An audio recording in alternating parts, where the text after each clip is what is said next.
Very good morning, everybody. Most welcome in this English grammar session. In this session, we will learn comparative knowledge of Hindi grammar as well as English grammar.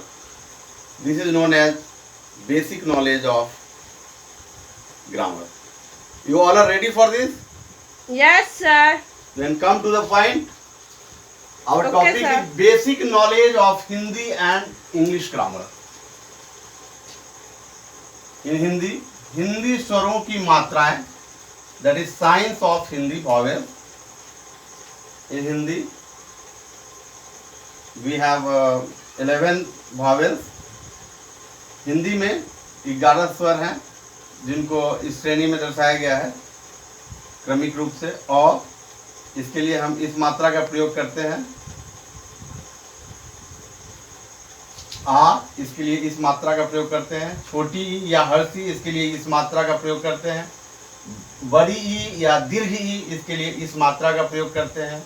हर्ष उ या छोटा उ, जिसे इसके लिए इस मात्रा का प्रयोग किया जाता है। बड़ा उ या दीर्घ उ, जिसके लिए इस मात्रा का प्रयोग किया जाता है। री के लिए इस मात्रा का प्रयोग किया जाता है। ए के लिए इस मात्रा का प्रयोग किया जाता है। ए के लिए इस मात्रा का प्रयोग किया जाता है। ओ के लिए इस मात्रा का प्रयोग किया जाता है। अ के लिए इस मात्रा का प्रयोग किया जाता है। आप जानते हैं कि स्वर और व्यंजन को मिलाकर नए शब्दों का निर्माण किया जाता है, तो उसको हम सीखेंगे।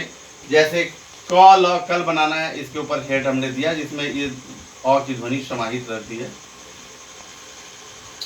आ का चिन्ह मात्रा ये है जिसके क कर का, ल कर ला, काला शब्द बनाया गया। यहाँ पे आप खाला लिखना चाहते हैं तो ख कर खा, ल कर ला लिखेंगे।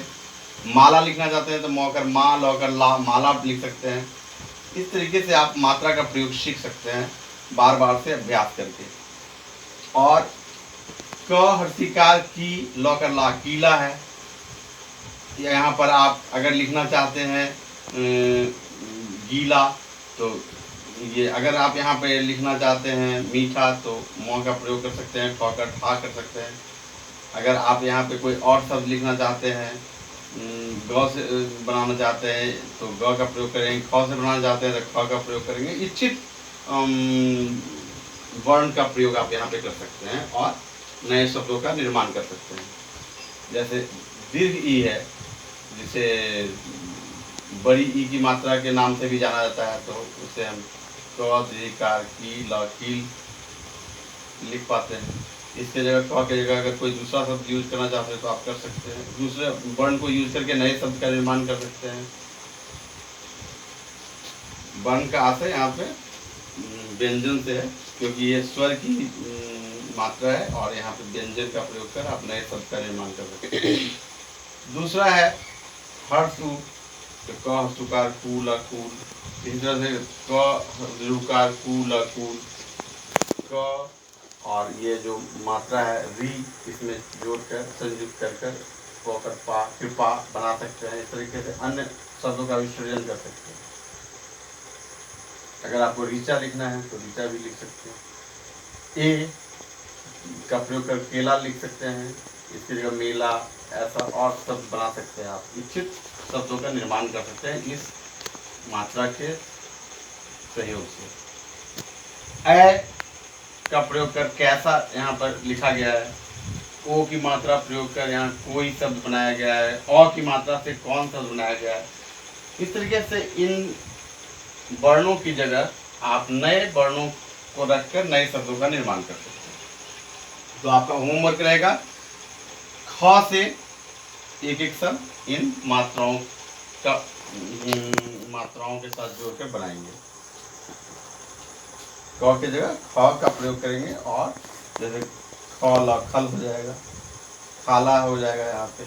इसी तरीके से आपको और शब्द बनाना है। ध्यान रखें यहाँ पर इस प्रक्रिया के दौरान एक बात ध्यान रखने की है कि जैसे र में हर्षु की मात्रा तथा दीर्घ की मात्रा का प्रयोग थोड़ा इससे भिन्न होता है। जैसे र जो हर्षु करना है तो ऐसे हम लिखते हैं, इसके बीच वाले भाग में लिखते हैं रू। और अगर र जो दीर्घ लिखना है तो बीच वाले भाग में होगा और ये दीर्घ थोड़ा ऐसे टर्न होता है। इन बातों का ध्यान रखकर आप घर से इसके उदाहरण लिख कर लाएंगे। 11 example. Right 11 example with A consonant ख along with this given vowel sound। इस कड़ी के बाद एक नया टॉपिक है हिंदी के स्वरों का अंग्रेजी अनुवाद। तो अंग्रेजी अनुवाद हम सीखते हैं। ये जो हिंदी के स्वर हैं जैसे अ, तो इसके लिए ए होगा। आ हम ए से भी लिख सकते हैं और डबल ए से भी लिख सकते हैं। हर्ष ई या छोटी ई हम आई से लिखते हैं। बड़ी ई डबल ई से लिखेंगे। अभी छोटे क्लास में यही जानना आवश्यक है, इसलिए मैंने इसको बताया है। आगे सीनियर क्लास में कुछ ट्रांसफॉर्मेशन होगा जिसे बताएंगे। हर्ष ऊ के जगह पे यू लिखेंगे, डबल दीर्घ ऊ के जगह पे डबल ओ, री के जगह आर आई, ए के जगह ई, ए के जगह ए आई, ओ के जगह ओ और अ के जगह ओ यू या ए यू, दोनों में से कोई एक प्रयोग कर सकते हैं। अंग के जगह एन, ए अह के लिए ए।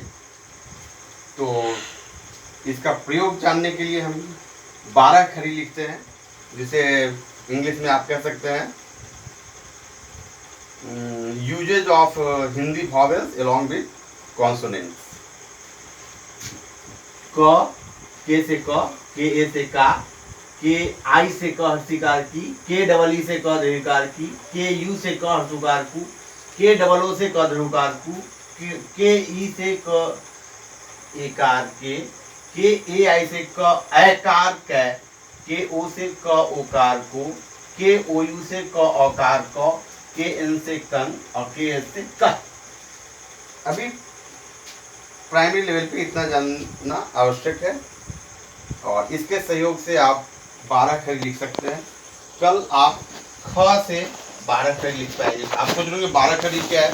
That is the 12 forms of consonant being used with Hindi vowels.